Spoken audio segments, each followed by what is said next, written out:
Perkenalkan saya Nyonya Aziza selaku moderator pada siang hari ini. Sebelumnya saya ucapkan terima kasih banyak kepada Bapak Ibu rekan-rekan dinas yang telah menyempatkan hadir pada pemaparan siang hari ini di tengah kesibukannya masing-masing. Mohon izin untuk memperkenalkan pengisi acara pada hari ini dan materi apa saja yang akan dipaparkan serta sedikit menjelaskan apa itu PT BTO. Untuk narasumber yang pertama yaitu ada Mbak Fitriana Kusaini sebagai PIC layanan BTO dan Mas Wandi Wahyudi sebagai tim teknisi layanan BTO. Untuk materi yang akan dipaparkan yaitu ada tiga. Yang pertama yaitu penjelasan terkait platform yang dikeluarkan oleh PT BTO. Yang kedua, penjelasan keterkaitan platform dengan platform lainnya. Yang ketiga, penjelasan fungsi serta manfaat dari setiap platform yang dikeluarkan oleh PT BTO. Dan yang terakhir, menampilkan platform yang dikeluarkan oleh PT BTO. Kemudian mungkin Bapak Ibu di sini beberapa ada yang belum mengetahui apa itu PT BTO. Jadi, PT Bersama Teknologi Unggul resmi berdiri pada tahun 2021 sebagai perusahaan penyedia solusi teknologi informasi yang berkantor pusat di Kota Depok. Bergerak pada bidang pengembangan sistem informasi seperti jasa konsultasi hardware dan software development berdasarkan kebutuhan. Selanjutnya, untuk mempersingkat waktu, langsung saja kita ke narasumber yang pertama, yaitu Mbak Fitriana. Untuk Mbak Fitri, dipersilahkan. Oke, terima kasih kepada Mbak Lutfi. Bismillahirrahmanirrahim. Assalamualaikum warahmatullahi wabarakatuh. Selamat siang rekan-rekan dinas semuanya.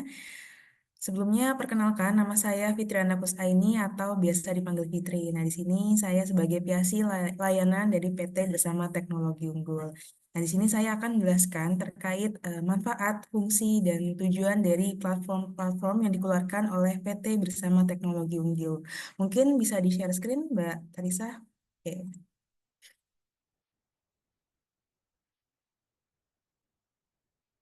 Next. Nah, di sini untuk agendanya kita akan jelaskan terkait latar belakang, lalu yang kedua ada permasalahan, ketiga adalah solusi, yang keempat penjelasan, dan yang terakhir adalah kesimpulan.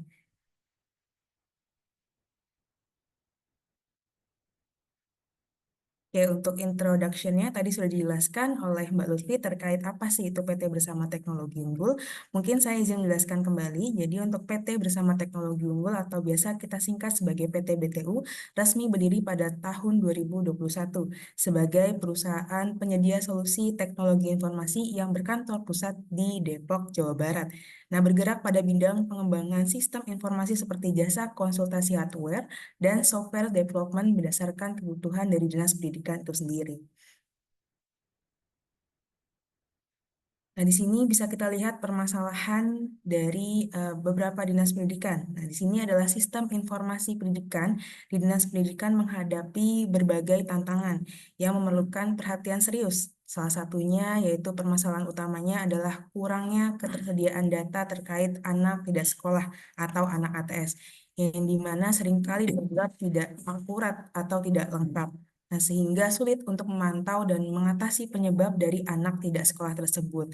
Nah, selain itu juga, data mengenai instansi pendidikan di daerah seringkali tidak terintegrasi. Mungkin sudah ada, tapi mungkin belum juga terintegrasi.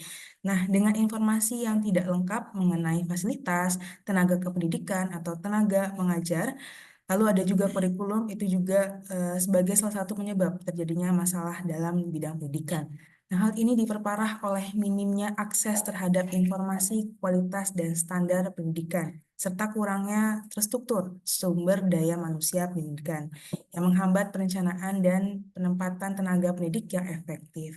Nah, di sini pembaruan dan validasi data juga menjadi masalah dengan proses yang lambat, mungkin seringkali tidak akurat, menyebabkan data yang tersedia tidak sesuai dengan kondisi terkini. Selain itu juga akses publik terhadap pendidikan yang sangat terbatas, yang mengurangi transparansi dan menghambat keterlibatan stakeholder dalam mengambil sebuah keputusan, yang mengakibatkan pelaporan dan analisis data tidak efisien, yang menghambat upaya untuk menganalisis tren partisipasi pendidikan dan faktor-faktor penting lainnya.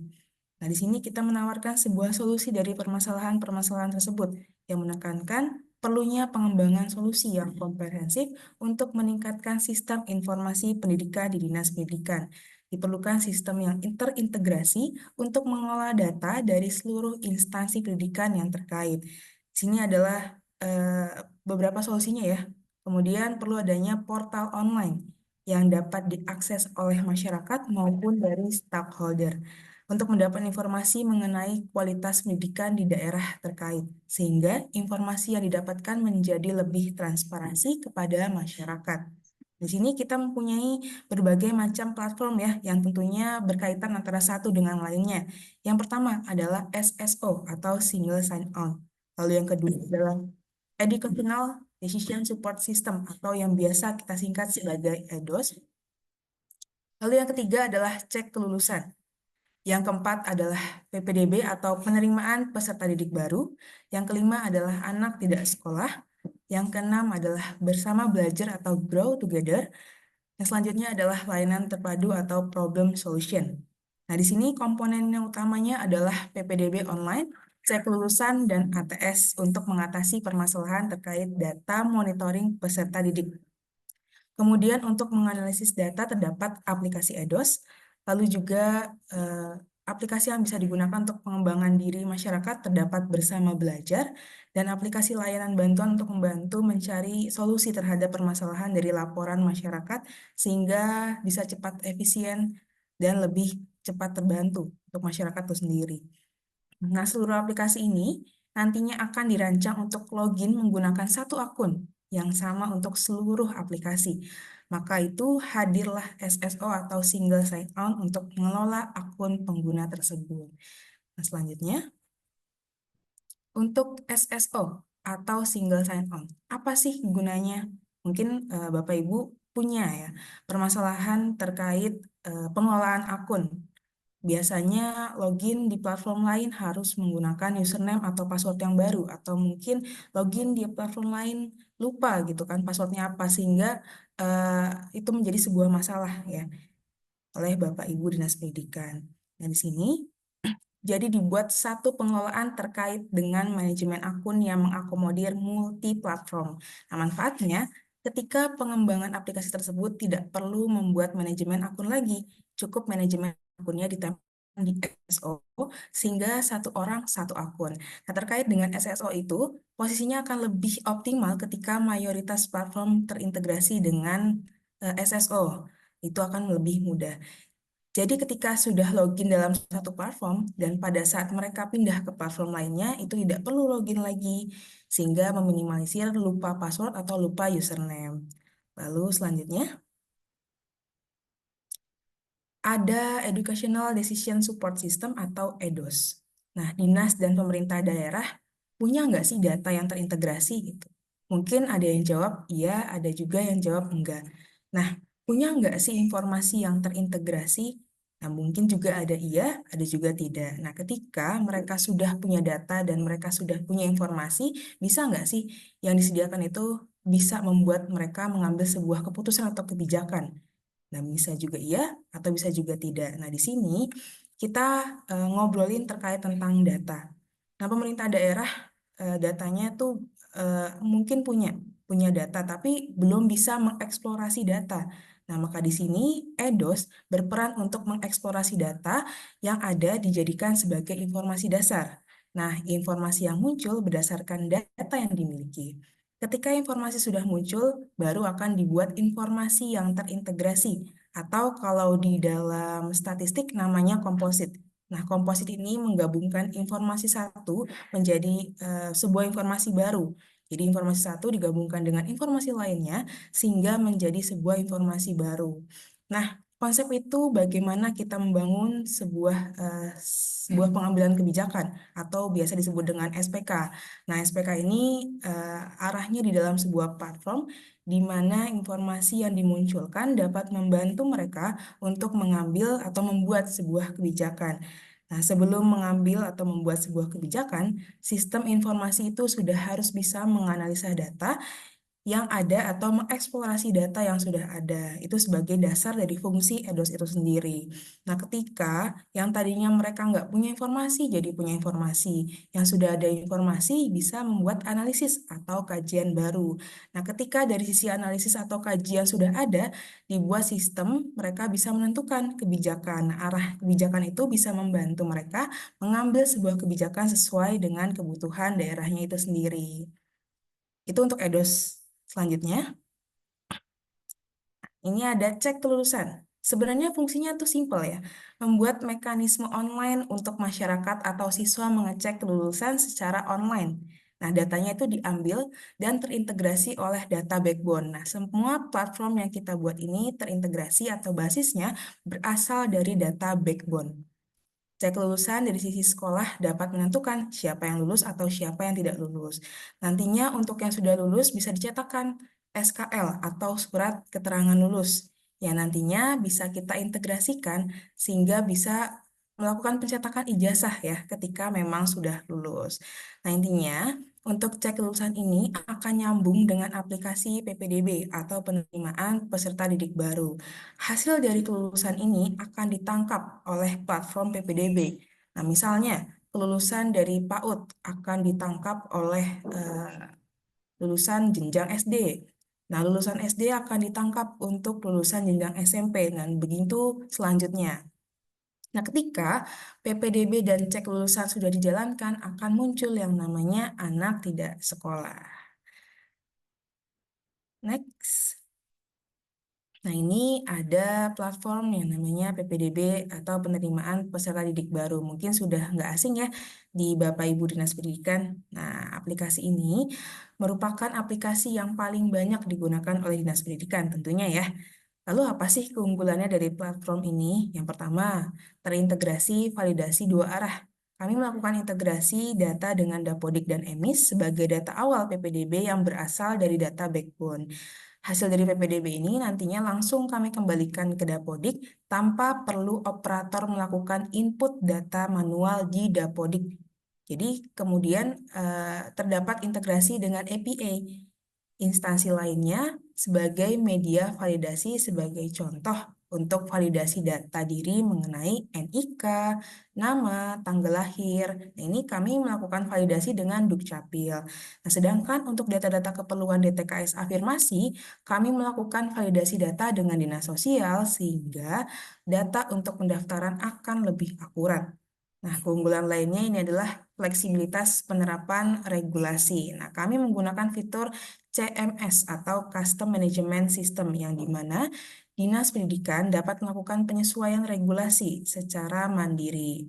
Hal ini sebagai cara untuk melakukan konfigurasi untuk menyelaraskan juknis dan aplikasi. Jadi ketika memang aplikasi kami belum sesuai dengan juknis yang dibuat, itu bisa kustomisasi oleh Dinas Pendidikan secara mandiri. Itu. Untuk keunggulan ketiga adalah keterjangkauan pembiayaan, yang di mana PPDB kami tidak terbatas jenjang pendidikan, jumlah sekolah, dan status sekolah, sehingga semakin banyak sekolah yang menggunakan, itu akan semakin baik. Oke, lanjut. Nah, di sini ada ATS atau anak tidak sekolah. Konsep dari tidak sekolah adalah bahwa anak usia sekolah yang tidak diserap oleh sistem pendidikan. Nah, ini banyak ya faktornya dari anak tidak sekolah tersebut. Bisa jadi karena dari ekonomi atau mungkin dari kesehatan dan lain sebagainya. Nah, di sini platform kita fungsinya adalah menyediakan mekanisme untuk pengentasan anak tidak sekolah, mulai dari tahapan verifikasi, intervensi, sampai dengan monitoring dan evaluasi. Jadi tujuan platform ATS ini yaitu bagaimana memastikan anak tercatat sebagai anak tidak sekolah itu dapat kembali lagi ke sekolah dengan berbagai macam program yang dikeluarkan oleh daerah itu sendiri. Selanjutnya ada bersama belajar. Nah, ketika semuanya sudah di dalam sistem pendidikan, di sini ada yang namanya platform bersama belajar. Nah, platform ini konsepnya adalah tempat di mana kita bisa belajar berbagai macam hal, dimanapun dan kapanpun. Dari situ kita bisa belajar bagaimana kita bangun untuk belajar tidak memandang sesuai dengan siapa yang mengajar kita atau di mana tempat kita belajar. Nah, di sini eh, kita bisa lihat kita punya akses untuk anak belajar nggak? Platform untuk tempat anak belajar di mana ingin belajar sesuai dengan keinginannya. Nah, di sini sudahkah setiap orang menjadi sumber belajar ketika memang mereka ingin menjadi sumber belajar? Sudahkah anak atau satu orang punya akses terkait Prioritas dapat fokus sama pelatihan. Tapi masa SDU kelas mulai ini ya. Sekolah. Oke, di sini fungsi dari bersama belajar adalah untuk membangun ekosistem itu. Jadi ketika orang ada yang mau belajar, oke, jadi ketika ada masyarakat yang ingin belajar, dia tinggal belajar, mau apa, ketik aja gitu. Jadi ada kategorinya, ada klasifikasi dan kualifikasinya, nanti akan muncul siapa yang belajar, siapa yang ingin diajar, materinya seperti apa, itu bisa dipelajari dan diekspor pada platform bersama belajar. Nah, untuk starting awalnya, mungkin yang mengajar adalah guru, yang diajar adalah siswa, itu sebagai data awalnya ya. Tetapi ke depannya, siswa juga bisa menjadi pengajar. Misalnya, ada siswa S1, boleh nggak diajar sama anak SMA? Boleh. Ketika ada anak S2 yang ingin belajar sama mahasiswa S1, boleh nggak? Boleh. Jadi di sini kita tidak memandang sebagai strata pendidikan, tapi kita bisa belajar dengan sistem sharing seperti itu. Nah, manfaatnya kita bisa belajar bersama baik soft skill maupun hard skill. Nah, kalau di sekolah kan kita dapatnya soft skill dan hard skillnya itu tidak terlalu banyak ya. Nah, di sini akademisi, praktisi itu jadi satu. Jadi kita bisa belajar akademisi dan praktisi ada tempatnya dan sifatnya di sini sharing ya, Bapak Ibu. Dan ini sifatnya menjadi perpustakaan online. Ini merupakan digitalisasi pendidikan yang arahnya belajar ya digitalisasi pendidikan. Mungkin kalau ngomongin digitalisasi pendidikan ini akan banyak ya prosesnya dan peraturannya. Nah, di sini kita mungkin bisa berbicara terkait digitalisasi belajar. Seperti itu ya, Bapak Ibu. Oke, selanjutnya. Nah, ini ada layanan terpadu. Nah, ini eh, satu pemerintah itu pastinya memiliki berbagai macam masalah. Nah, kalau masyarakat nanyain masalah pendidikan, harus ke dinas pendidikan. Nanyain kesehatan, harus ke instansi kesehatan. Dan kalau kita punya satu portal layanan terpadu, memudahkan nggak untuk Bapak Ibu melakukan koordinasi dalam penyelesaian masalah? Pastinya akan memudahkan ya, Bapak Ibu. Dan kenapa layanan terpadu ini dibangun? Karena masyarakat akan dengan mudah melakukan berbagai macam pelaporan. Nah, pelaporan tercatat, penanganan tercatat, dan itu menjadi suatu KPI dari pemerintah daerah itu sendiri. Nah, mungkin banyak yang mirip ya dengan layanan terpadu ini. Namun, dari layanan terpadu yang kita buat ini bisa merambah dengan kualifikasi yang berbeda-beda, namun hanya dengan satu platform saja. Seperti itu. Lalu, mungkin untuk sebagai contoh ya, sebagai contoh, misalnya ada lapor Depok. Nah, kalau ada laporan terkait biaya pendidikan itu mahal, nah itu masuknya itu ke dinas pendidikan atau dinas yang lainnya. Nah, kalau biaya pendidikan pastinya itu kan yang melapor adalah masyarakat menengah ke bawah ya, ya, ekonominya menengah ke bawah. Biasanya itu siapa sih yang bertanggung jawab? Apa iya dinas pendidikan? Ya, pastinya dinas sosial ya. Nah, layanan pendidikan anak itu misalnya disabilitas. Yang berperan itu siapa? Misalnya, masa harus dinas pendidikan? Yang berperan pastinya adalah dinas sosial. Nah, artinya ini layanan terpadu ini bisa dirambah oleh berbagai macam dinas ya di satu pemerintahan. Seperti itu. Jadi, bisa pelaporannya itu berbagai macam masalah dan itu dilaporkan dalam satu platform seperti itu. Nah, itu mungkin penjelasan dari berbagai macam platform yang dikeluarkan oleh PT bersama Teknologi Unggul.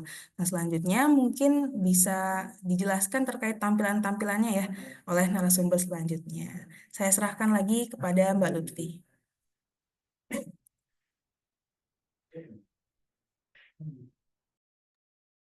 Baik, terima kasih untuk Mbak Fitri atas pemaparannya. Selanjutnya langsung saja ke narasumber yang kedua, yaitu Mas Wandi Wahyudi. Kepada Mas Wandi Wahyudi dipersilahkan. Baik, terima kasih Mbak Lutfi dan Mbak Fitri. Assalamualaikum warahmatullahi wabarakatuh. Perkenalkan, nama saya Wandi Wahyudi, salah satu tim dari PT Bersama Teknologi Unggul. Nah, mungkin pada kesempatan siang ini, saya akan sedikit mendemokan terkait aplikasi yang sudah dijelaskan oleh Mbak Fitri sebelumnya. Oke, mungkin saya izin share screen. Ya.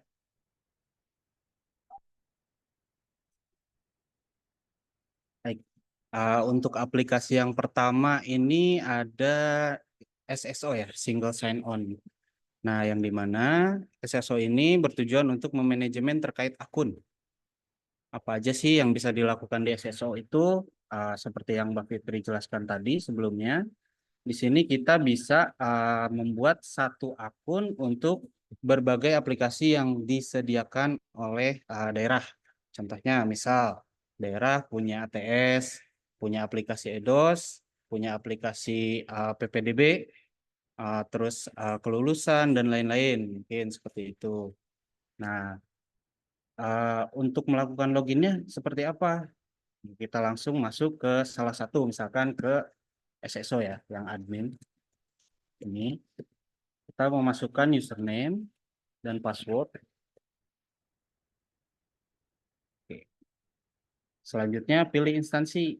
Mungkin di sini ada instansinya berbagai macam ya, ada mulai dari operator, dinas, dan lain-lain. Berikutnya kita memilih peran. Contohnya di sini kita pilih administrator. Selanjutnya kita akan dialihkan ke halaman admin dari SSO ini.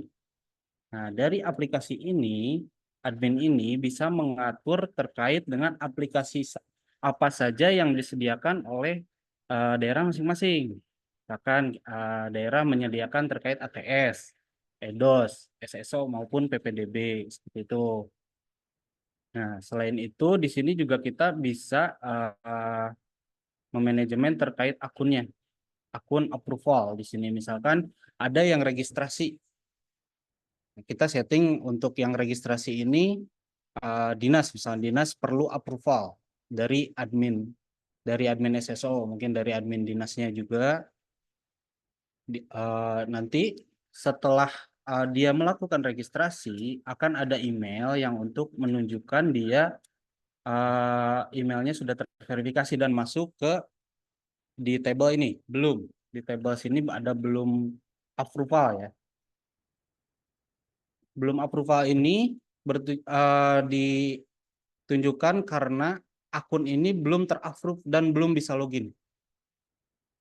Kalau misalkan nanti akunnya sudah kita approve dengan cara klik ubah di sini, nah di sini ada approval, kita simpan. Nah, maka selanjutnya akun tersebut bisa melakukan login ke dalam SSO maupun ke aplikasi lainnya. Seperti itu. Contoh misalkan ke EDOS. Dia diregistrasi di EDOS sebagai operator, tapi belum kita approval. Nah, nanti dia masuk ke table yang belum ini. Seperti itu. Ada juga admin ini bisa melakukan tambah akun mandiri tanpa approval, tanpa apapun. Nah, di sini bisa menambahkan akun sendiri.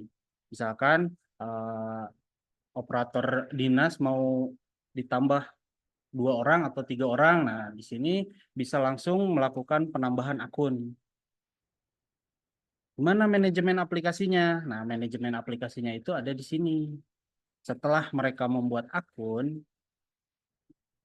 nah, setelah mereka membuat akun, nanti di sini ada yang namanya mapping dan mapping jenis pengguna instansi. Itu untuk melakukan user tersebut bisa login ke aplikasi mana saja, seperti itu. Nah, mungkin untuk SSO seperti ini untuk manajemen akunnya. Selain manajemen akun, di sini juga sudah ditanamkan terkait dengan enkripsi ya, dengan security yang sudah dipastikan untuk aplikasi lainnya agar berjalan dengan aman ya. Selain ini juga, selain di dalam aplikasi juga kita ada security lain di server dan lain-lain seperti itu. Nah, untuk yang selanjutnya mungkin kita langsung aja ke EDOS. Education Decision Support System atau sering kita sebut dengan EDOS. Nah, di sini itu Mbak Fitri tadi sudah menjelaskan beberapa ya sedikit terkait EDOS ini. Nah, apa aja sih yang fitur yang ada di aplikasi EDOS ini? Nah, di sini di halaman awal itu kita ada dashboard ya, dashboard publik. Dashboard publik ini bisa diakses oleh siapapun, diakses oleh masyarakat. Yang dimana datanya ini data hanya bersifat publik, data yang bisa dilihat oleh masyarakat, seperti sekolah. Di sini ada sekolah, itu oh ya, mohon maaf kita menggunakan contoh EDOS ini di Kota Tegal. Kota Tegal. Di Kota Tegal ini ada sekolah negeri itu 155. Ini semua jenjang. Swasta 316. Seperti itu. Terus ada juga terkait rangkuman PTK, peserta didik, sarana prasarana, satuan pendidikan, peserta didik. Ini kita ada data publiknya. Seperti itu. Sini bisa kita lihat peserta didik pun ada tingkatannya. Banyak kualifikasi dari data peserta didik. Seperti itu. Nah, selanjutnya kita bisa masuk ke halaman login.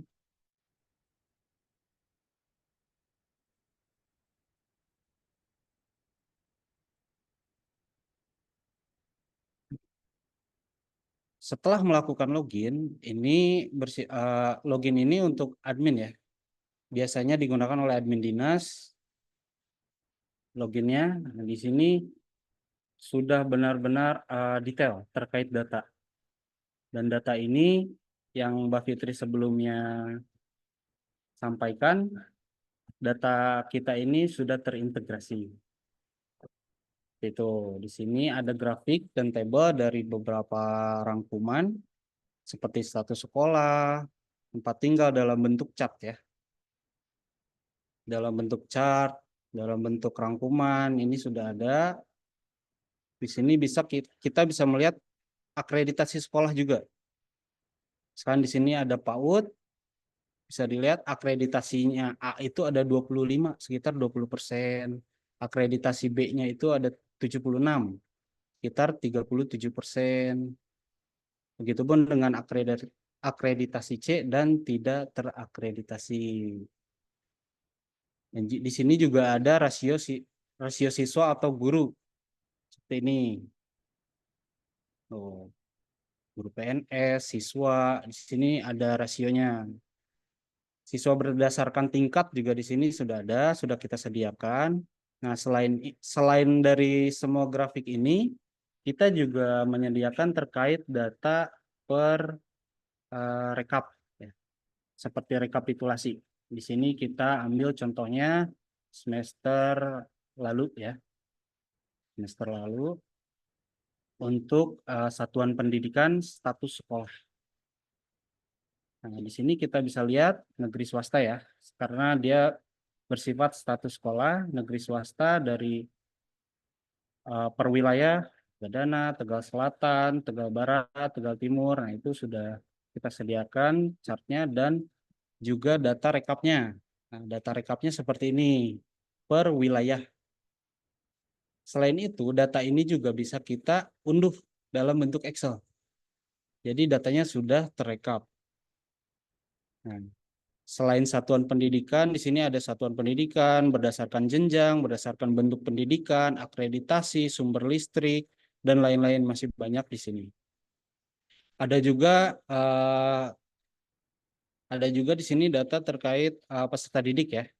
Peserta didik juga berdasarkan jenis kelamin, umur, agama, terus tingkat, mengulang, putus sekolah, peserta didik berdasarkan lulusan, kebutuhan khusus, itu sudah kita sediakan di dalam aplikasi EDOS ini. Nah, di sini juga ada sarana prasarana. Misalkan prasarana ini rekapitulasi berdasarkan kelas ya.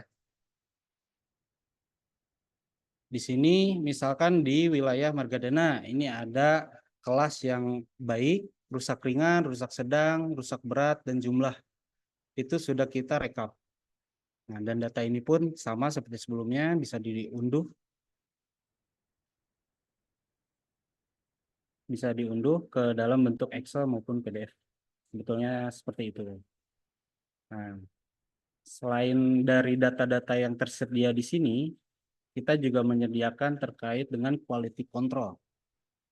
Nah, apa sih quality control ini? Nah, di sini ada keterangan.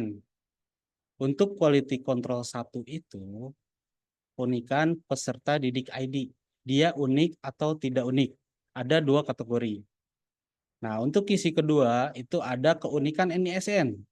NISN-nya unik, ganda, tidak sesuai format, atau kosong. Nah, ini sudah bisa kita lihat di QC ini. Nah, untuk QC 3-8 ini dibagi menjadi 2, padan atau tidak padan. Kita bisa lihat di sini contohnya anak Wiwit Widiarti ya. Ini ada QC 1, berarti dia itu unik. QC 2-nya itu dia ganda. Nah, ini ada ganda nih.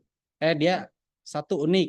Berarti dia datanya enggak ganda. Nah, di sini ini tertera 1 sesuai dengan keterangan yang ada di bawah. Selain data ini, kita juga bisa melihat by name by address datanya. Seperti itu dengan mengklik yang ada di sini. Seperti ini nih contohnya ya. Kita ke menu penelusuran. Kita lihat di misalkan di SMP atau PAUD ya. Nah, di sini misalkan kita lihat di MTS. Nah, data per sekolah ini sudah dapat dilihat dari mulai guru, pemenuhan guru, residu PTK, nanti di sini ada. Karena ini data semester ganjil ya. Yang 2025 ganjil. Ini datanya masih belum dialirkan. Nah, berdasarkan jenis kelamin, agama, status kepegawaian, terus golongan dan lain-lain, masih banyak kualifikasi di sini. Berdasarkan apa? Peserta didiknya ada berapa? Di sini terlihat yang punya residu mana saja di sekolah ini, anak mana saja, terus yang ada terus rombolnya juga bisa dilihat. Prasarananya di sini nanti terlihat ruangnya ada apa aja. Nanti di sini ada nama, bangunan, jenis prasarana, dan kondisi. Seperti itu. Nah, di kita juga ada SPM, statistik, juga ada indikator dan rasio. Nah, indikator dan rasio ini coba kita lihat.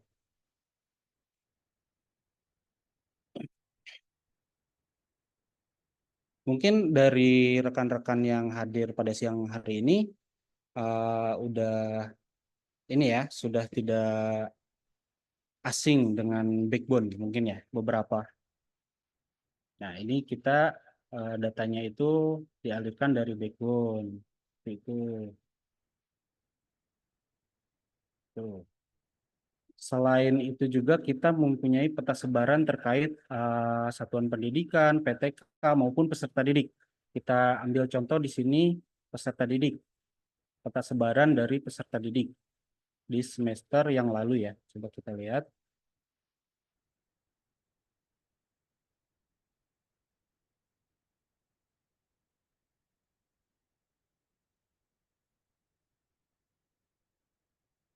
Mohon maaf. Sini terlihatnya. Di sini ada peta sebaran terkait daerah masing-masing nih. Ada beberapa kategori dari mulai satuan pendidikan, PTK, dan peserta didik. Kita bisa mengkliknya dan melihat ini sekolah apa. Itu peta sebarannya. Itu. Nah, selain itu kita juga di sini ada terkait dengan unduhan profil. Untuk unduhan ini, di sini kita bisa mengekspor ya, mengekspor unduhan ini ke dalam bentuk Excel juga. Contohnya seperti ini. Jumlah madrasah menurut akreditasi, terus siswa baru per tingkat, siswa menurut sekolah, dan siswa menurut usia sekolah. Itu. Di bawahnya juga masih banyak data lainnya, jumlah menurut guru ijazah tertinggi. Nah, intinya di aplikasi ini kita dapat melakukan melihat ya, lebih tepatnya melihat data-data terkait pendidikan, yaitu satuan pendidikan, tenaga pendidik, guru ataupun kepala sekolah maupun peserta didik itu sendiri. Seperti itu. Nah, mungkin untuk mempersingkat waktu, kita langsung ke aplikasi berikutnya ya. Di sini ada cek kelulusan. Nah, Mbak Fitri tadi sempat membahas juga terkait cek kelulusan ini. Fungsinya itu untuk apa? Nah, fungsinya itu untuk status kelulusan dari masing anak. Nah,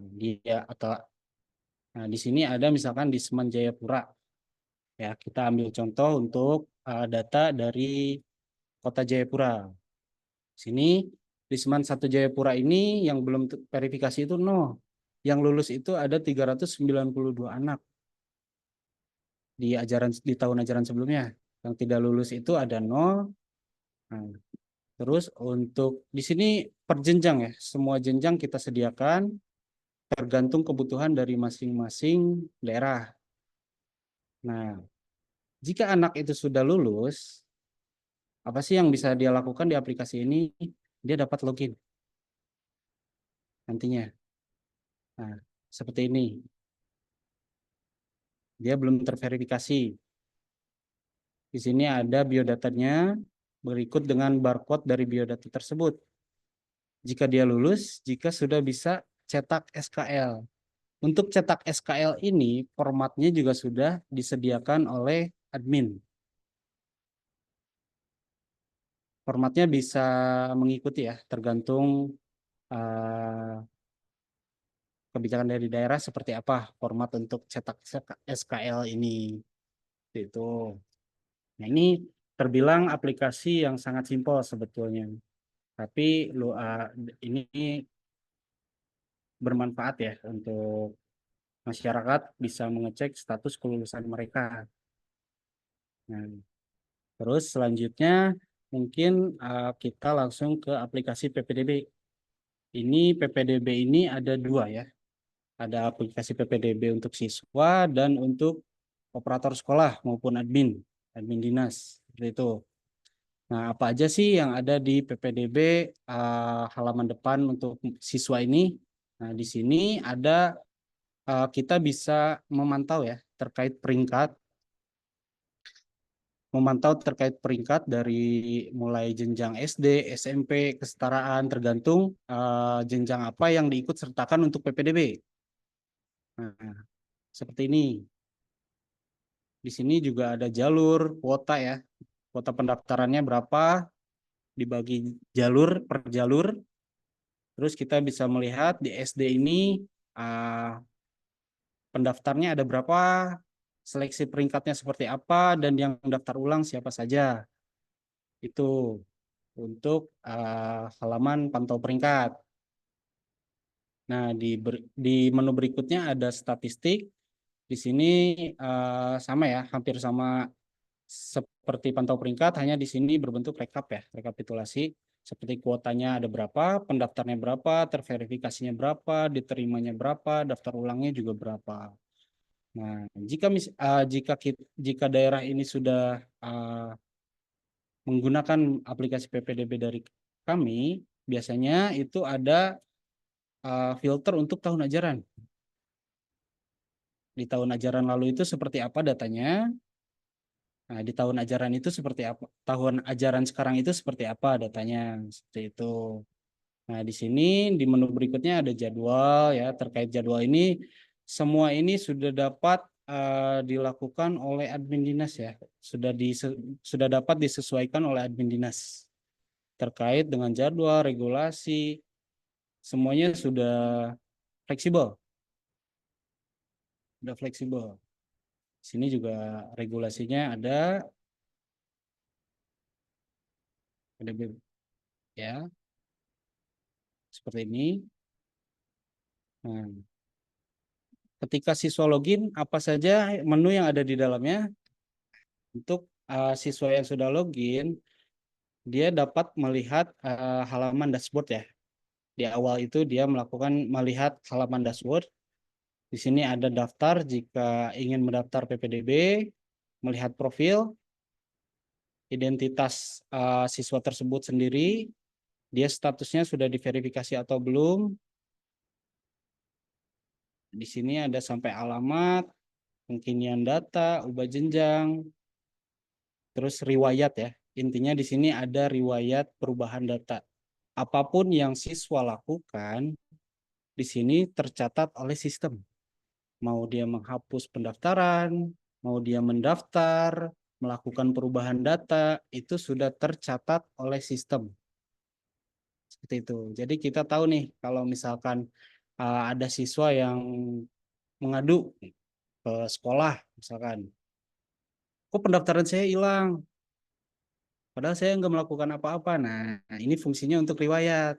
Kita bisa ngelihat nih, riwayat siswa ini apa sebelumnya dilakukan oleh siapa, perubahannya dihapus oleh siapa, itu terlihat nanti di riwayat. Seperti itu. Selain itu juga siswa dapat, di sini kita bisa menyesuaikan ya. Jika dia anak siswa jenjang SMP yang akan masuk ke SMP, di sini ada input nilai rapot. Itu pun bisa dari operator sekolah asal maupun dari siswa sendiri. Kita bersifat fleksibel, itu tergantung kebijakan dari daerah masing-masing. Seperti itu. Di sini ada juga menu pengaduan. Nah, ini untuk pengaduan terkait kendala dengan apa yang siswa alami bisa diadukan di sini. Terus selanjutnya ada informasi pemadanan. Nah, ini yang tadi Mbak Fitri juga sempat sampaikan ya, kita juga sudah terintegrasi dengan Dukcapil dan DTKS. Nah, di sini sudah ada status informasi pemadanannya. Tidak hanya siswa, nanti di admin juga setelah ini kita jelaskan. Di sini bisa dilihat pemadanannya seperti apa. Mungkin dari ini ya, DTKS terlebih dahulu ada anggota PBI. Dia statusnya tidak padan. Keluarga BPNT tidak padan dan seterusnya. Nah, selanjutnya ada pemadanan Dukcapil terkait nama. Ini nama anak tersebut sudah sesuai 100%. NIK-nya sudah sesuai, nomor KK sesuai, tempat lahir sesuai. Nah, ini sudah tervalidasi semua. Kalau nama ibu di sini masih strip ya. Biasanya dia belum melakukan perbaikan data. Seperti itu. Selain itu juga ada fitur ubah password. Jika siswa ingin merubah passwordnya ya, karena biasanya kita kan ngambil data awal itu langsung dari pusat ya, sini, yang dimana nanti loginnya itu menggunakan NISN dan passwordnya adalah tanggal lahir siswa masing-masing. Jadi tidak perlu melakukan registrasi untuk siswa di dalam daerah. Mas, gimana kalau misalkan siswanya dari luar daerah? Nah, kita juga ada fitur registrasi untuk siswa dari luar daerah, dan registrasi ini pun pastinya terintegrasi langsung, tervalidasi langsung. Jadi jika NIK-nya tidak sesuai, maka nanti akan ada notif. Seperti itu. Nah, di sini juga di dashboard ini ada list dari 10 sekolah terdekat.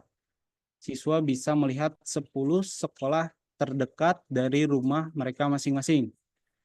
Misalkan, nggak mau anak-anak saya nggak mau sekolah jauh-jauh. Oh, di sini ada nih 10 terdekatnya yang mana aja. Itu. Nah, terus berikutnya ada tab juga terkait card ya. masyarakat terkait notifikasi terkini apa yang dilakukan siswa, terus misalkan perubahan apa yang sudah dilakukan. Nanti juga ada berkas ya. Kalau di PPDB itu biasanya ada upload berkas itu. Nah, itu berkasnya di ACC atau tidak juga munculnya di notifikasi terkini di sini. Seperti itu. Nah, mungkin untuk bagian siswa cukup sampai di sini ya. Kita lanjut ke bagian operator sekolah mungkin ya. Mungkin kita di sini coba login. Untuk operator sekolah ini biasanya menggunakan admin PPDB depannya. Kalau siswa itu hanya PPDB. Nah, di sini saya menggunakan contoh Kabupaten Gunung Kidul ya. Untuk percontohan, sini kita coba ke operator sekolah asal terlebih dahulu. Apa saja sih yang bisa dilakukan oleh operator sekolah asal? Misalkan. Nah, operator sekolah ini dapat melakukan di beranda ya. Ini dari menu beranda ini ada informasi terkait nama, email, dan perannya itu apa. Terus di sekolah tersebut kepala sekolahnya ini siapa. Nah, ini juga jika ini kan datanya ditarik ya. Jika kepala sekolah yang sudah ganti itu bisa disesuaikan juga di sini oleh operator sekolah nantinya. Begitupun sampai dengan NIP. Seperti itu. Akreditasinya juga ada, jenjangnya, status sekolahnya juga sudah tersedia, dan alamat. Jika alamat sekolahnya, alamat sekolahnya salah nih, nah, operator bisa melakukan perubahan dengan mandiri di halaman beranda sini terkait kepala sekolah dan alamat sekolah. Itu. Terus selanjutnya di menu peserta didik ini, nah nanti di sini ini karena sudah terverifikasi semua ya siswanya, jadi sudah masuk ke tab terverifikasi di sini. Nah, sebelum masuk ke dalam profil siswa di halaman operator sekolah ini, di sini ada aksi lainnya. Nah, operator sekolah asal pun jika misalkan ada siswa yang mengeluh, kok saya tidak bisa login, kok padahal sekolah di sini. Nah, operator sekolah juga dapat melakukan tarik data siswa secara mandiri. Di sini tinggal melakukan tarik data. Nanti siswa yang belum ada itu biasanya langsung masuk. Seperti itu. Nah, ada juga unduh template nilai rapot dan unggah nilai rapot. Biasanya yang kalau di daerah lain itu untuk nilai rapot itu dimasukkan operator sekolah asal. Itu bisa juga dari siswa tersendiri, itu tergantung kebijakan dari masing-masing daerah.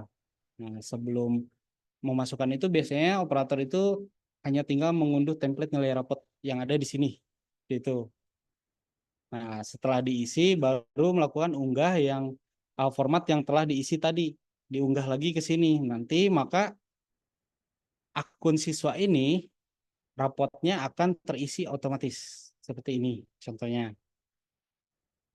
Nah, di dalam profil siswa di halaman operator sekolah ini ada terkait informasi terkait nama siswa, terus username ya atau email. Di sini juga ada status ATS. Dia status ATS-nya apa? Sini tidak ada, berarti dia bukan anak ATS. NIK, NISN, terus ada ubah password, ada batal verifikasi.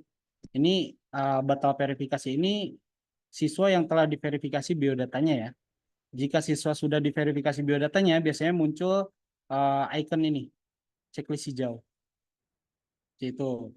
Nah, di sini juga ada riwayat seperti yang tadi di siswa. Sama. Di sini anak ini datanya dirubah oleh siapa, kapan, ini sudah terlihat di riwayat ini. Misalkan di sini ternyata anak ini dia melakukan perubahan data sendiri karena dirubahnya oleh diri sendiri. Nah, ini diubah oleh Santoso, biasanya operator sekolah nih dirubahnya. Sini juga ada perubahan pendaftaran. Ini ada keterangannya di sini, cabut berkas, dia mendaftar seperti itu. Nah, di sini juga ada kelengkapan dokumen. Ini nih verifikatornya siapa? Siapa yang memverifikasi itu tercatat ya di riwayat kita, di riwayat aplikasi kita ini tercatat. Misalkan dari sekolah asal atau sekolah tujuan itu tercatat di sini verifikatornya. Itu. Nah, selanjutnya di sini juga ada informasi profil siswa. Jika ada salah data, data ini bisa dilakukan perubahan oleh operator sekolah asal. Sini dari mulai data diri, terus ada informasi alamat, terus ada informasi orang tua, sampai dengan tempat mengajar orang tua jika ada.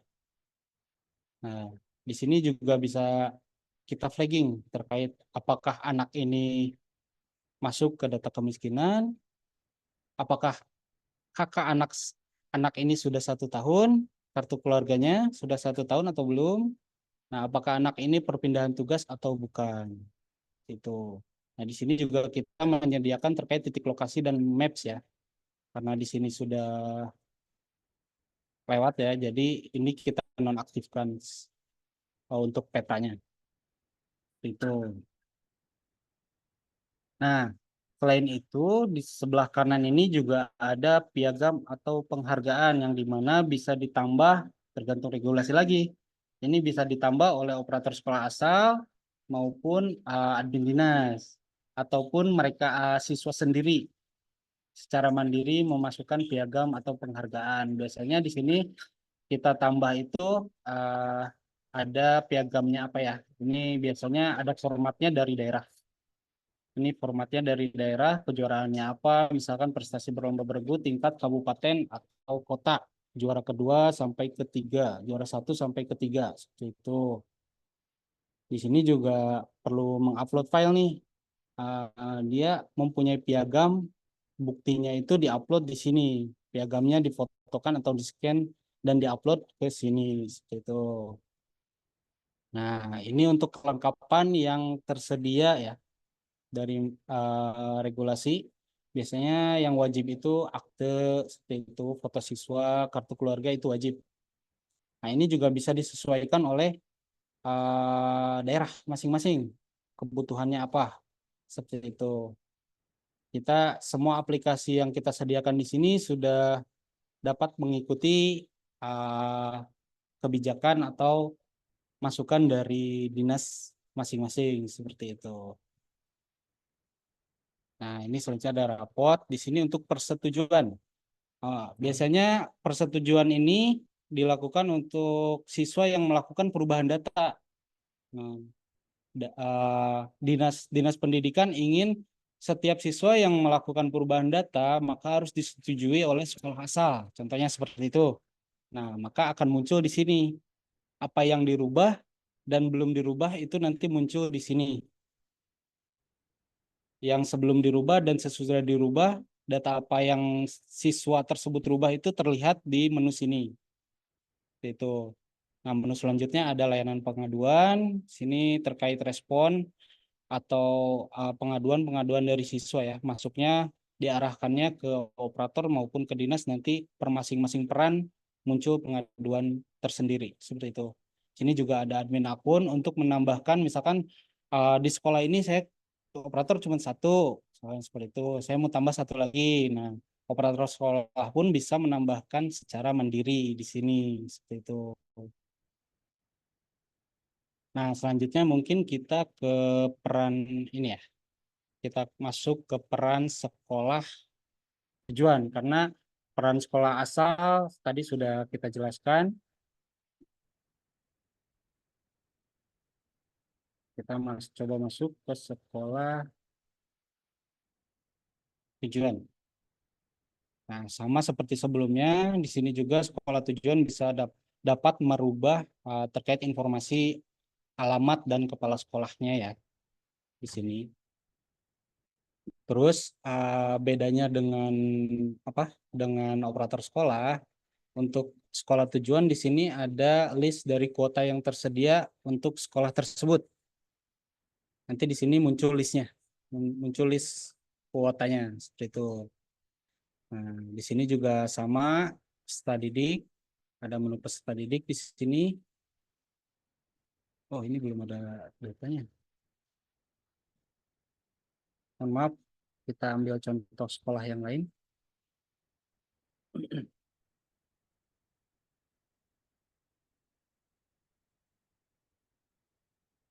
Kita ambil yang negeri. Nah, ini nih. Contoh kuotanya ada di sini. Ini contoh kuota untuk masing-masing sekolah ya. Nah, apa saja yang bisa dilakukan oleh admin sekolah tujuan, admin penerima. Nah, di sini ada menu pendaftaran. Ini kalau yang lain sama ya, hampir sama semua. Ada cetak juga di sini, cetak SPTJM, cetak verifikasi berkas, yang dimana formatnya juga dapat disesuaikan tergantung keinginan dari masing-masing daerah. Seperti itu. Ini juga ada informasi pemadanannya, sama kayak yang di siswa, informasi pemadanannya ada di sini. Dia padan atau tidak. Nah, di sini ada pendaftaran ya. Siswa ini dapat mendaftar misalkan ke dua pilihan. Nah, ini akan muncul di sekolah. Karena dia daftar di Gedang Sari, dia akan masuk nih. Dia daftar di jalur zonasi. Nah, ini ada peringkat, hasil scoring, itu muncul di card pendaftaran PPDB ini. Nah, di sini ada piagam atau penghargaan. Tapi di sini beda dengan operator sebelumnya, operator sekolah asal sebelumnya ya. Karena di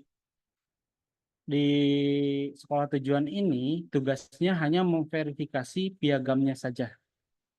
Piagamnya sesuai atau tidak itu dapat diverifikasi ataupun ditolak oleh sekolah tujuan.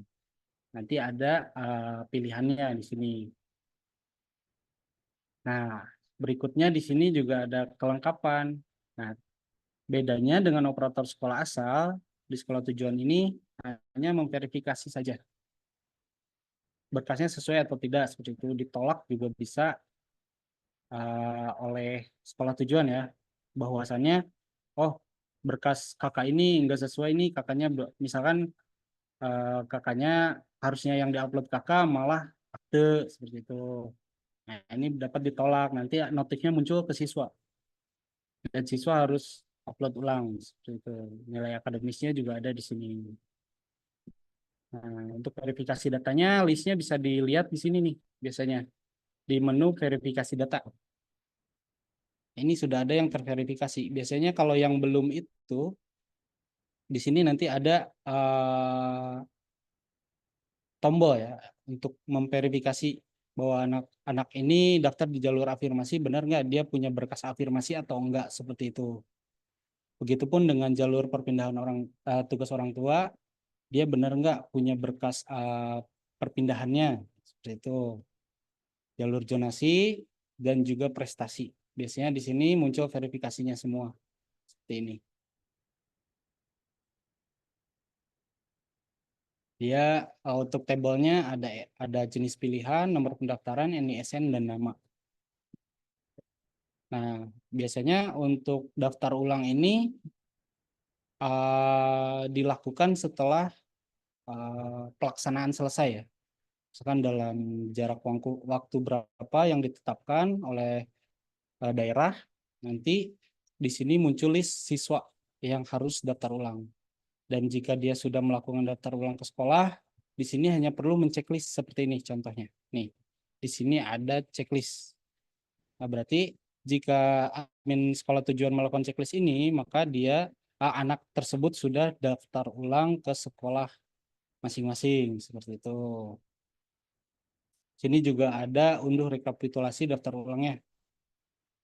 Nah, untuk unduhnya seperti ini formatnya, tergantung dari kebijakan daerah masing-masing. Dia terlihat per jalur biasanya.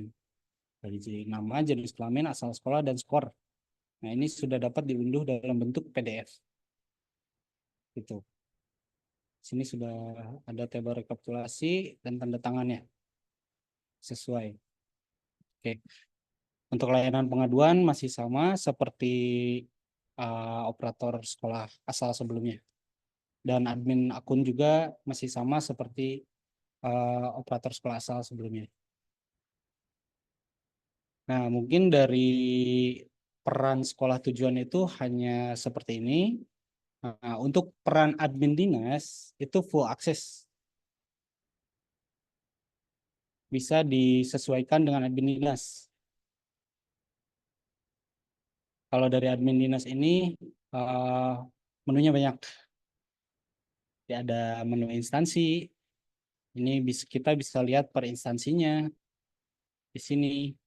Seperti ini peserta didiknya, pendaftarnya ada berapa, hasil pelaksanaannya seperti apa, daftar ulangnya seperti apa. Nih, admin dinas bisa melihat langsung, bisa memantau terkait pelaksanaan PPDB-nya.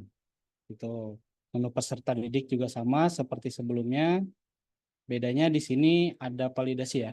Biasanya tarik awal untuk data awal itu dilakukan oleh admin dinas. Tarik data siswanya semua per sekolah, terus validasinya juga dilakukan oleh admin dinas. Itu. Ini juga admin dinas dapat melakukan persetujuan data. Ini. Nah, ini ada perbaikan data lama. Persetujuan data ini yang tadi menunya ada di operator sekolah asal. Nah, ini perbaikan data lamanya sama perbaikan data baru. Jadi perbaikan data lama ini data awalnya, apa yang dia rubah itu ada di perbaikan data baru. Nah, kelengkapannya juga bisa dilihat di sini. Dia sudah upload apa aja gitu, berkasnya kayak gimana kita bisa lihat di menu ini, persetujuan perbaikan data. Nah, untuk admin dinas ini bisa melihat pemetaan juga ya. Untuk admin dinas bisa melihat pemetaannya di sini. Nah, kita bisa lihat pemetaannya.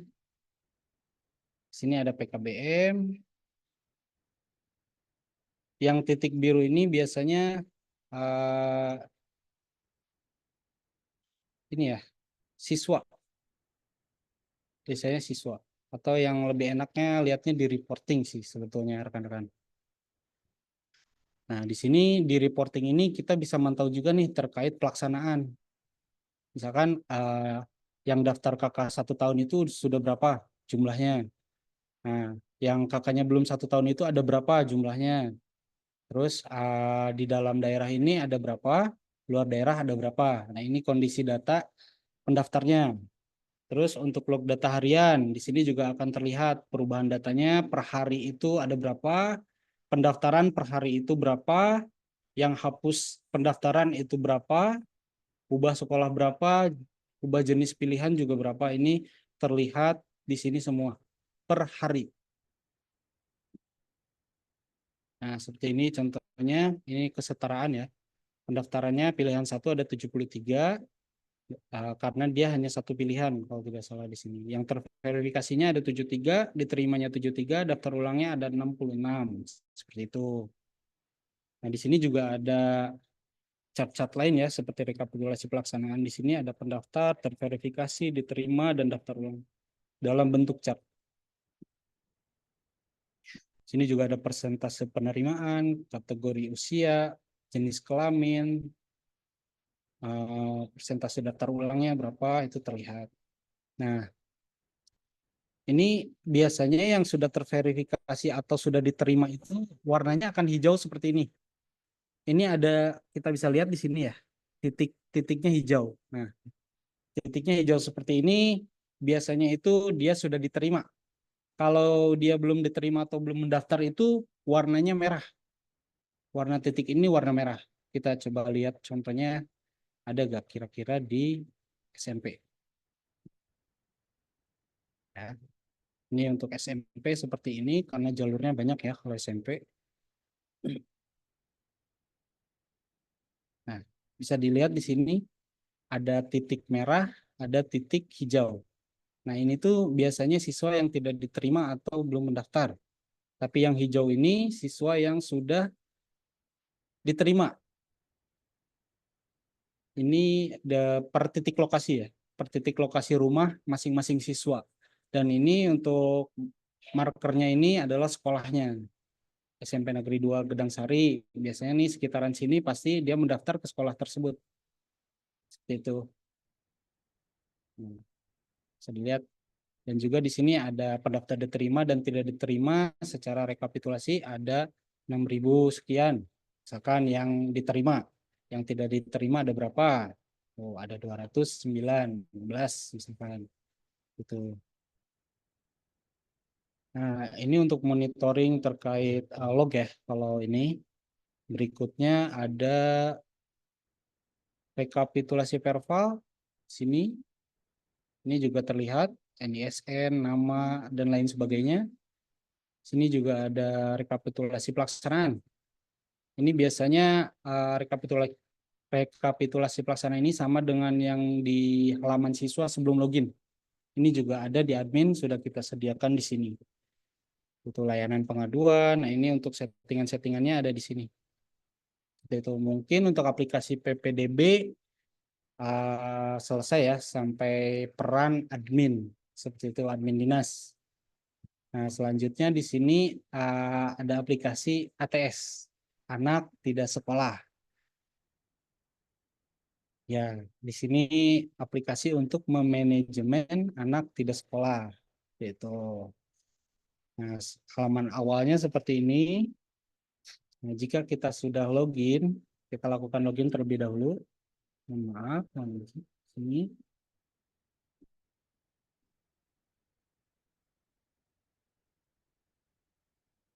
Ya. Nah, di dashboard untuk halaman login ini, kita pakai contoh wilayah untuk Kabupaten Banjarnegara. Maaf sebelumnya. Di sini ada rekapitulasi ATS. Ada sekitar 21.500 sekian anak. Di sini dibagi menjadi beberapa kategori. Yang belum bersekolah, itu sekolah dan tidak melanjutkan. Nah, di chart berikutnya ada kembali bersekolah, ada pemadanan data, ada residu wilayah, dan hasil verifikasinya. Ini sudah tersedia di dashboard ya. Nah, di sini juga ada bagian alur datanya seperti apa. Kita bisa lihat dari sini data anak usia sekolah itu dibagi menjadi dua, tidak sekolah dan peserta didik. Kalau peserta didik berarti kan bukan anak TS, hanya berhenti sampai sini. Tapi untuk anak tidak sekolah itu dibagi lagi menjadi 3 kategori yang tadi saya sebutkan. Ada belum pernah bersekolah, putus sekolah, dan lulus tidak melanjutkan. Nah, ini juga dibagi per jenjang. Seperti itu. Ada berapa. Nah, di bagian bawah juga ada usia dan jenis kelamin. Nih, di laki-laki itu yang usianya 18 itu ada 2.700. Yang usianya 16 sampai 18 ada 5.000 dan seterusnya. Ini juga ada di sini rentang usia 7 sampai berapa nih? Rentang usianya 23. Terus di paling bawah ini ada progres pengelolaannya ya. Nanti yang identifikasi udah berapa persen dari 21.000. Yang sudah dapat penanganan berapa persen, yang sudah melakukan pemantauan berapa persen, dan yang sudah dievaluasi berapa persen nanti terlihat di sini. Itu. Nah, berikutnya ada tabel data ini dalam bentuk rekapitulasi per wilayah ya, rekan-rekan. Nah, di sini bisa dilihat. Nah, kita bisa melihat by name by address-nya di Piasa Wetan itu ada berapa siswa, seperti itu. Ini sebaran itu biasanya map sebarannya ya, untuk anak-anak biasanya. Terus di menu selanjutnya ada pengelolaan data. Kita ambil contoh suatu anak. Nah, di sini ada contoh anaknya ya. Tony Agus Setiawan. Nah, di sebelah kanan sini ada validasi Dukcapil dan validasi DTKS. Dia belum masuk validasi. Karena apa? Kita bisa lihat nih di sini. Nih, NIK-nya tidak padan. Pemadanan Dukcapilnya belum karena tidak padan NIK. Itu. Nah, kalau untuk DTKS-nya di sini keluarga BPNT-nya tidak padan. Informasi Kemudahannya seperti itu. Di sini ada biodata dan permasalahan. Nah, untuk anak ini permasalahannya apa? Misalkan, sini jenis permasalahannya, kenapa dia pendidikan cukup, sekolah jauh, sosial, tidak ada biaya ataupun apa, ini sudah banyak klasifikasi ya. Misalkan di sini ada tidak ada biaya, memasukkan keterangannya apa, itu dapat ditambahkan di sini. Terus intervensi ATS-nya bisa kita tambahkan juga, monitoringnya seperti apa bisa ditambahkan di sini, sampai dengan evaluasi ATS bisa ditambahkan di sini. Seperti itu. Untuk manajemennya, admin itu mempunyai manajemen di master data ya. Ini untuk keperluan terkait admin dinas biasanya ada di sini, di menu itu. Nah, mungkin untuk ATS juga cukup ya untuk pengenalan awal. Pengenalan awal dari beberapa aplikasi ini mungkin kita tidak terlalu detail terlebih dahulu. Nah, untuk selanjutnya ada layanan bantuan. Yang di sini juga ada layanan bantuan di mana kita dapat melakukan pengaduan ya. Lebih tepatnya jika masyarakat apa lebih punya kendala bisa dilakukan di layanan bantuan di sini. Ini untuk aplikasi-aplikasi yang sebelumnya kita bahas itu bisa dilampirkan di sini. Misalkan di PPDB tidak bisa login atau segala macam, itu bisa juga kita laporkan ke sini. Nah, seperti ini klasifikasinya apa, terus ditujunya kepada siapa, nama lengkapnya siapa, nomor handphonenya apa, masalahnya apa, seperti itu.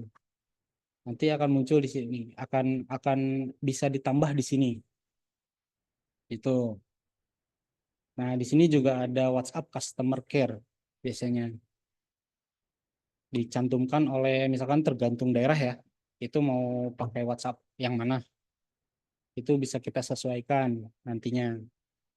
Nah, sini juga ada tiket yang sudah didaftarkan. Misalkan kita ambil salah satu, nah di sini namanya Farusila, dia melakukan apa, itu nanti ada di sini. Komentar dari admin itu seperti apa gitu. Ini untuk melakukan loginnya nanti di siswa ini seperti apa. Dia maupun siswa maupun masyarakat bisa melakukan login jika mempunyai akun ya. Akunnya itu yang mungkin nanti diintegrasi sama yang SSO tadi sebelumnya saya jelaskan. Nah, ini keperluan terkait permasalahan itu ada di layanan bantuan semua. Nanti kita bisa melakukan pengaduan di aplikasi ini. Oke, mungkin biar tidak terlalu lama ya. Biar tidak terlalu lama, mungkin aplikasinya, untuk demo aplikasinya sekian aja dari saya. Nah, untuk detailnya mungkin nanti bisa melakukan koordinasi dengan Mbak Fitri ya. Selanjutnya untuk rekan-rekan dinas kalian, nanti jika rekan-rekan dinas ingin mengetahui lebih detail, nanti kita bisa melakukan jadwalan ulang mungkin ya, untuk pertemuan lebih detail ya. Bisa dikoordinasikan langsung ke Mbak Fitri ataupun ke Mbak Lutfi nantinya. Oke, mungkin sekian dari saya. Terima kasih untuk rekan-rekan dinas sekalian yang sudah menyempatkan ya um, untuk melihat demo aplikasi dari PT Bersama Teknologi Unggul. Mungkin selebihnya kita uh, kembalikan ke Mbak Lutfi. Silakan Mbak Lutfi. Ya, baik. Terima kasih untuk Mas Wandi atas pemaparannya. Selanjutnya kita ke sesi tanya jawab dan diskusi. Mungkin Bapak Ibu rekan-rekan dinas ada pertanyaan terkait platform kami atau permasalahan dari platform yang telah digunakan pada daerah masing-masing. Mungkin bisa langsung raise hand atau tulis di kolom chat.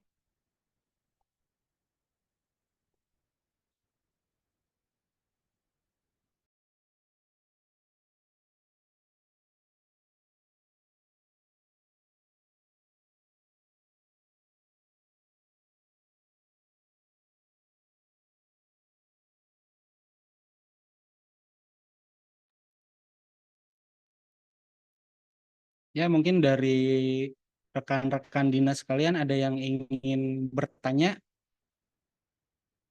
Silakan, untuk sesi tanya jawabnya sudah kita mulai. Jika ingin bertanya bisa langsung disampaikan atau bisa juga lewat fitur chat ya.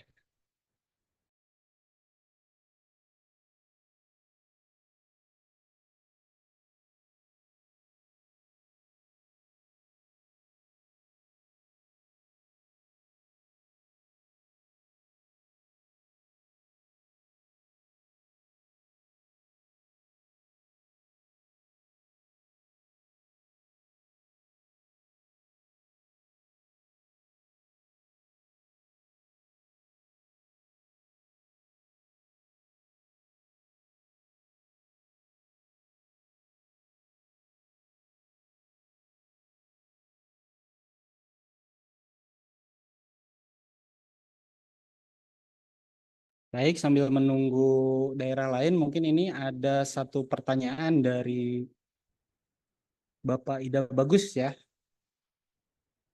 Mohon info apakah data yang digunakan harus diinput ulang sekolah atau sudah tarik dari Dapodik.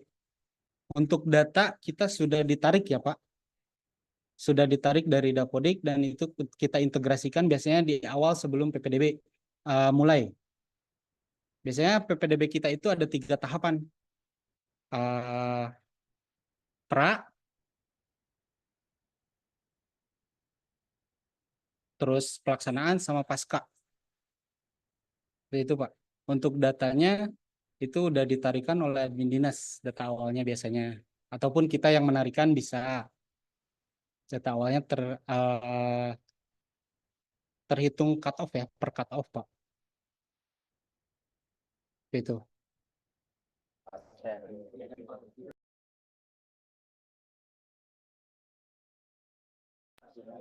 Oke, mau tanya Bang. Enggak. Dari pelajar Ya, silakan. ya, aplikasinya Exonax tadi kan ada beberapa ya, LTS, PPDB, EDOS. Nah, itu nanti itu diinstal di masing-masing server di kabupaten masing-masing. Mohon maaf Pak, suaranya kurang jelas. Kurang jelas. Diulangi. Nah, aplikasi yang disampaikan tadi, ya cukup jelas ya. Ya cukup Pak, cukup. Bentar.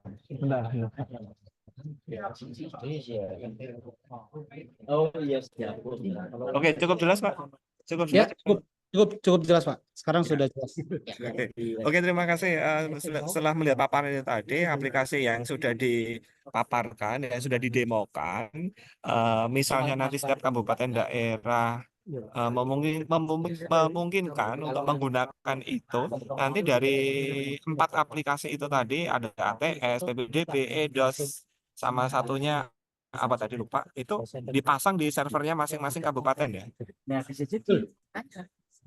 Nah, data tarikannya itu dari Dapodik itu yang sudah bersumber dari data backbone yang sudah ada di wilayah kabupaten masing-masing, betul begitu Pak?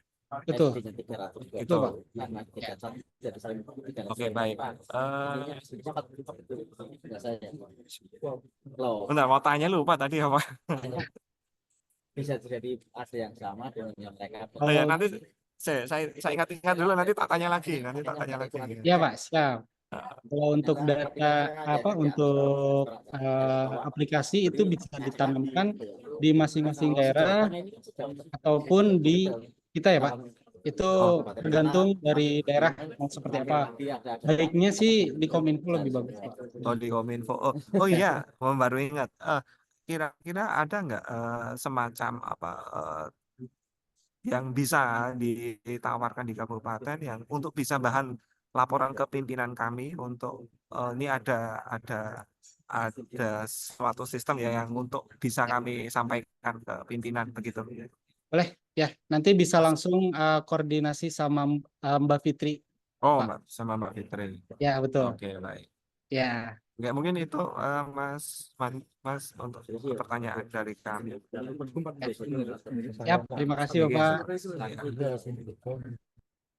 Oke, mungkin selanjutnya di sini ada lagi di chat ya untuk Bapak Samroni.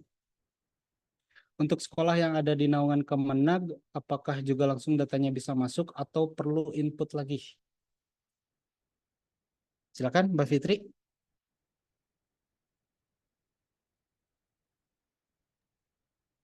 Oke, izin menjawab ya terkait pertanyaan dari Bapak Samroni dari Dikbud Demak. Untuk sekolah yang ada di naungan Kemenak, apakah juga langsung datanya bisa masuk atau perlu diinput lagi? Nah, itu juga sama ya Pak, sistemnya seperti yang Dapodik. Jadi ketika kita menggunakan platform seperti PPDB, itu awalnya kita tarik datanya terlebih dahulu dari data emis dan dari data Dapodik, yang nantinya kita akan gunakan sebagai data dasar untuk melakukan PPDB atau penerimaan peserta didik baru. Nah, data tersebut dibenahi atau diperbaiki ya jika masih ada yang salah terikan datanya di platform PPDB. Nah, setelah itu nanti kita kembalikan lagi setelah selesai dipakai oleh kegiatan PPDB, kita kembalikan ke Dapodik kembali. Jadi tanpa perlu operator sekolah menginput data secara manual ya. Bapak seperti itu. Jadi memang sistemnya sama seperti Dapodik. Jadi dari Kemenak pun emis kita juga lakukan penarikan data langsung. Seperti itu Bapak Samroni.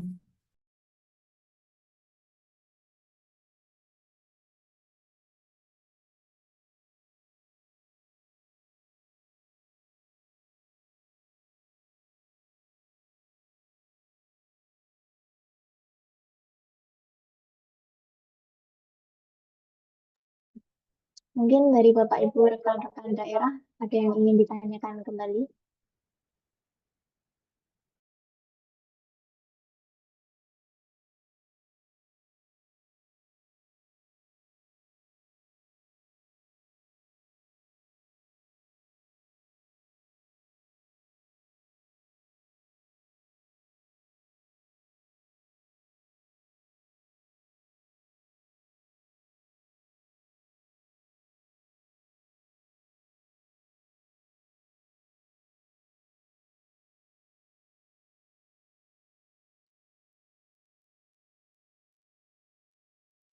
Baik, mungkin dari daerah lain, apakah ada yang ingin ditanyakan lagi?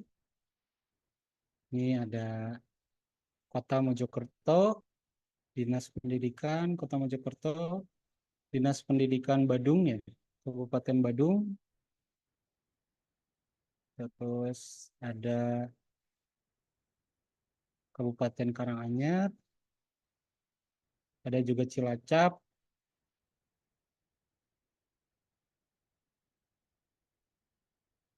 Kira-kira ada yang mau ditanyakan lagi?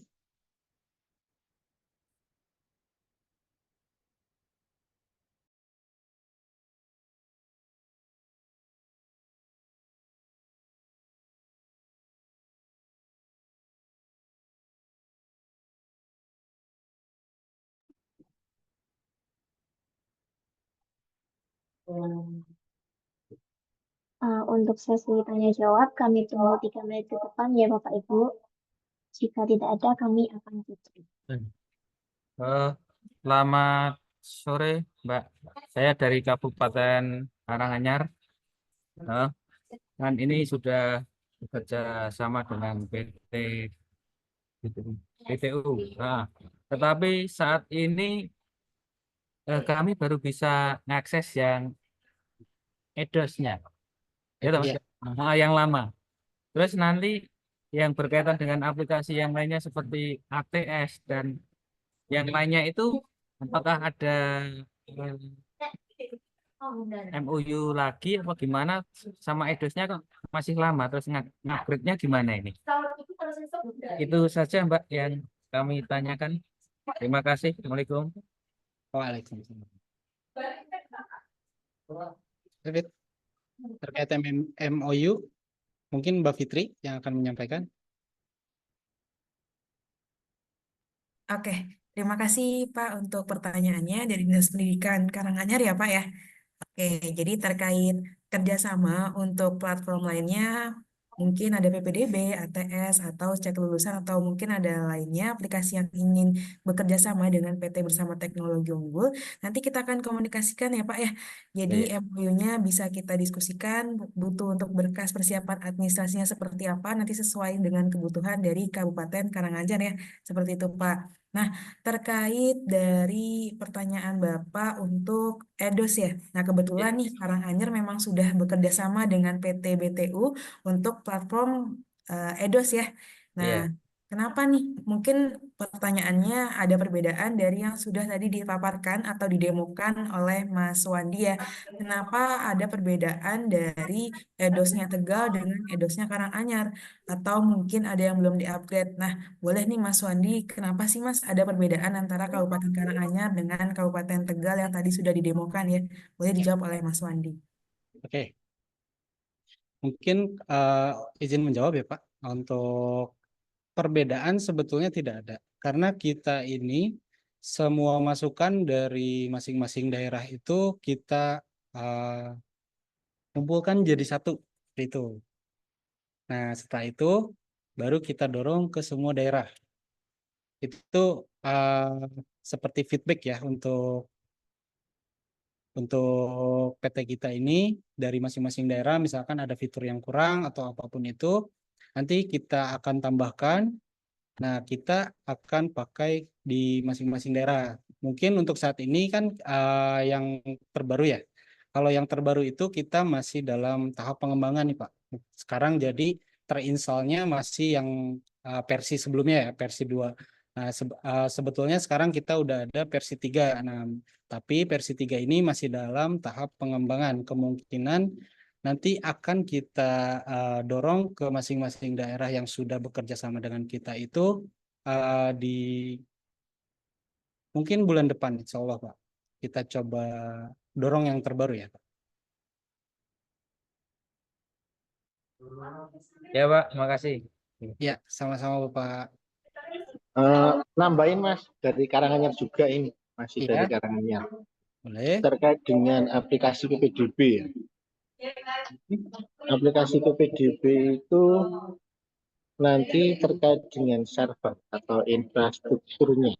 Ya, Infrastrukturnya itu gimana? Apakah itu kami menyiapkan server beserta bandwidth-nya? Nah, ataukah dari BTU?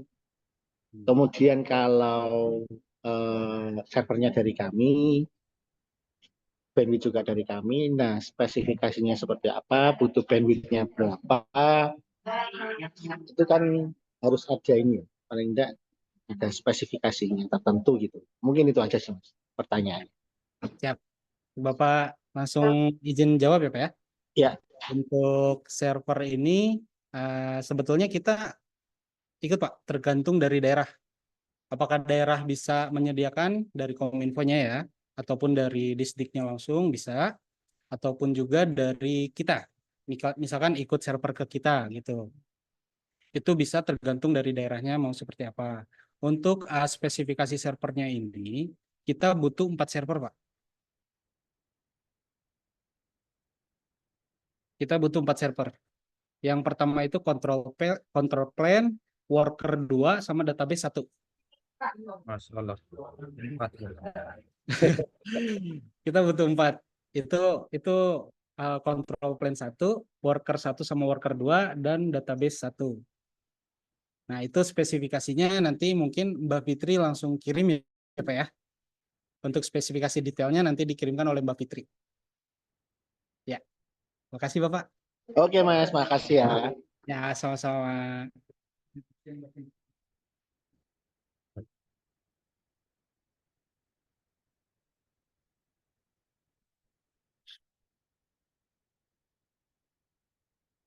Ya, mungkin dari teman-teman yang lain, rekan-rekan dinas yang lain, ada yang mau ditanyakan lagi? Sebelum kita akhiri.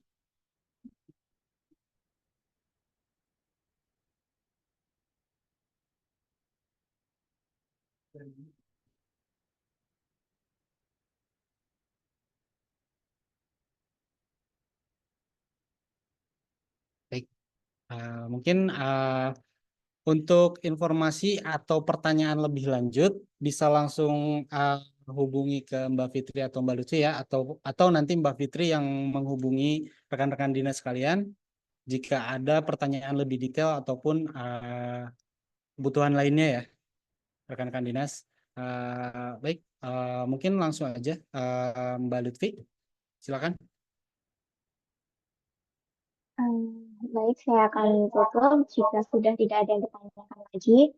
Saat ini bisa langsung menghubungi kontak kami yang sudah saya share di kolom chat atau bisa diskusi lebih lanjut di chatnya Bapak Ibu. Mungkin itu saja pemaparan hari ini. Jika ada Bapak Ibu yang baru saja hadir, kami juga menyediakan video rekaman pemaparan hari ini. Saya ucapkan terima kasih banyak untuk Bapak Ibu rekan-rekan dinas yang telah hadir. Sekian dari kami, mohon maaf apabila ada salah-salah kata. Saya akhiri. Wassalamualaikum warahmatullahi wabarakatuh. Warahmatullahi wabarakatuh. Izin pamit Pak. Terima kasih.